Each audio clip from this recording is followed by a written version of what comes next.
Ah yes, a good SummerSlam. In fact, a subset of fans view SummerSlam 97 as the unofficial kickoff of the Attitude Era. While the logo hadn't yet been unveiled and it was still 4 months removed from Vince's speech on Raw about WWE's change in programming, all the seeds for the company's deranged era of gratuity had been sown. Austin was on the rise, though a horrific botch on this show would cut him down for some time. A week later, The Rock would emerge with the heel turn that made him a star, and the formerly black and white face-heel main event scene was full of several vicious shades of grey. I'm Plumpy from WhatCulture.com, and here are 10 fascinating facts about SummerSlam 97. Number 10. It was the first televised WWE event in New Jersey for 8 years. The Garden State has had a storied history of WWE, with numerous TV tapings, 3 Manias, a few SummerSlams, and a partridge broing out in a gaudy pear tree. SummerSlam 97 was held in East Rutherford, the same location as the 1989 iteration. Coincidentally, that was the last time WWE ran a televised event from the state prior to 1997. WWE loathed paying the exorbitant taxes that were levied on televised professional wrestling events in New Jersey and simply chose to take their bigger cards elsewhere during that time frame. That all changed in 97 when then Governor Christy Whitman lifted those taxes in the spring of that year. She even made an appearance at SummerSlam itself, where nominal figurehead President Gorilla Monsoon gave her a replica championship belt as a token of appreciation. Nothing shady happening here. Number 9. The pay-per-view did huge. Merch sales. By the summer of 97, WWE was doing better business than they had done 2 years ago, although that's like praising someone for pooing on your desk because 2 years earlier they pooed in your bed. With a subtly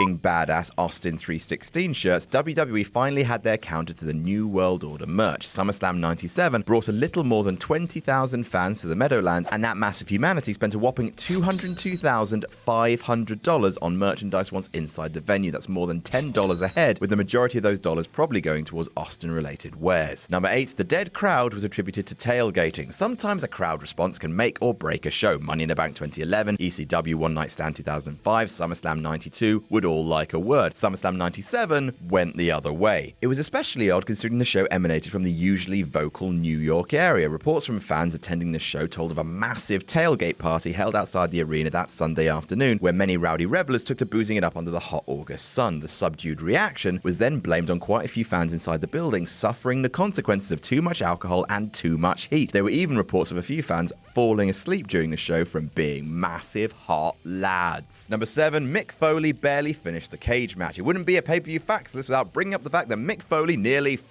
killed himself. SummerSlam 97 began with Mankind taking on soon-to-be redubbed Triple H inside of the classic blue bar steel cage. You're delicious. Foley famously won after hitting something vaguely resembling a Superfly splash, an homage to his teenage home movies and his famous love of snooker diving from the cage. He almost never made it to that spot. The second most memorable moment saw Mankind crawl to the door to try and escape the cage, only for Chyna to slam the reinforced steel door across Foley's skull, which gave him a concussion. Foley recalls a shooting pain traveling down his shoulder and arm, in addition to the searing agony from the blow to his head. He later said he wasn't sure if he'd be able to make the climb to the top. Number 6. Jim Neidhart's stipulation was never followed through. The 4 members of the Hart Foundation, 5 if you count unofficial member Brian Pillman, all had something on the line at SummerSlam 97. Bret, Owen, Bulldog and Pillman were all in matches where they had something to gain or lose as a result. And though Neidhart didn't wrestle, he vowed on Raw that he would shave his goatee if any of his allies lost their matches. Despite both Owen and Pillman losing theirs to Austin and Goldust respectively, he never shaved his goatee as promised. Neidhart went missing from telly in mid-July and resurfaced in late September that year, and the shaving thing was never mentioned again. Number 5. Ahmed Johnson re-injured his knee. Johnson almost had a monstrous WWE career. Alas, he was constantly derailed by injuries, all of which had the worst timing. He was Intercontinental Champion, got injured. Set to work with WWE Champion The Undertaker,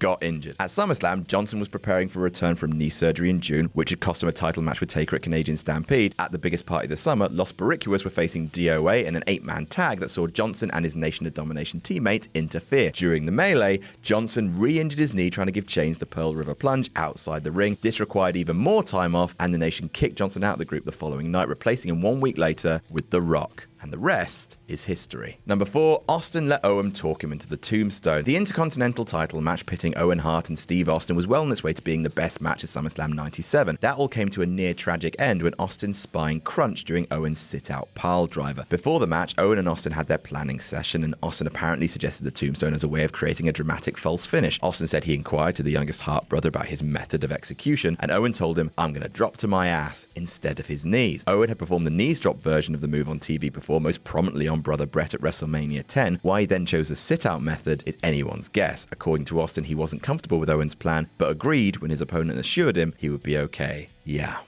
No. Number 3, the injury drove a wedge between them. It is extremely rare for someone to utter a negative word about Owen Hart, but Austin was understandably an exception. In his 2003 autobiography, Austin chalked the injury up to the nature of the wrestling business, where bad things can sometimes happen. However, in the aftermath, Austin began to view Owen in a different light. According to the Rattlesnake, Owen never once called Austin during his convalescence to apologize, even though Bret was apparently insisting that Owen got in touch. The two remained cordial and professional with each other afterwards, but Austin admits that they barely spoke, and that suddenly Austin didn't think Owen was as funny as he once did. Austin and Jim Ross both theorized that the traumatic feelings of guilt and shame may have made it hard for Owen to reach out, and Ross laments that the two never mended fences before Hart's passing. Number 2, Bret Hart became the second man to win 5 WWE championships. The big story coming out of SummerSlam 97's main event was guest referee Shawn Michaels having a little accident that led to Undertaker losing the WWE championship to Bret Hart. Somewhat lost in the hoopla was the fact that the Hitman had just won his 5th WWE championship, tying a then record. When Hulk Hogan reached his 5th title in April 93, it was head-turning, as no one had even won 3 WWE championships before that time. Hart's 5th in 1997 was equally as impressive. This was before the time when title changes became more frequent, and nowadays there's loads of people who've passed Hart. 6 men, in fact, have 6 or more WWE championship reigns, and they are Steve Austin, The Rock, Triple H, Randy Orton, John Cena, and Hulk Hogan, who won his 6th on his return to WWE in 2002. And number 1, it was the first SummerSlam where the WWE title changed hands. It took 10 SummerSlams for the big belt to finally swap wastes. In 3 of the first 9 SummerSlams, the world title wasn't even defended. Randy Savage and Hulk Hogan each took part in tag team matches in the 1988, 1989, and 1991 shows as champion. In other years, guys like Ultimate Warrior, Bret Hart, Diesel, and Shawn Michaels received statement victories over established heels, and each of their reigns lasted 7 or more months. The only other examples were the 92 and 93 SummerSlams, where the defending champion, Randy Savage and Yokozuna respectively, both lost by countout, retaining the gold by rule. Turns out, Brock Lesnar wasn't the first person to conquer a long-running streak by beating The Undertaker. The Hitman got there first.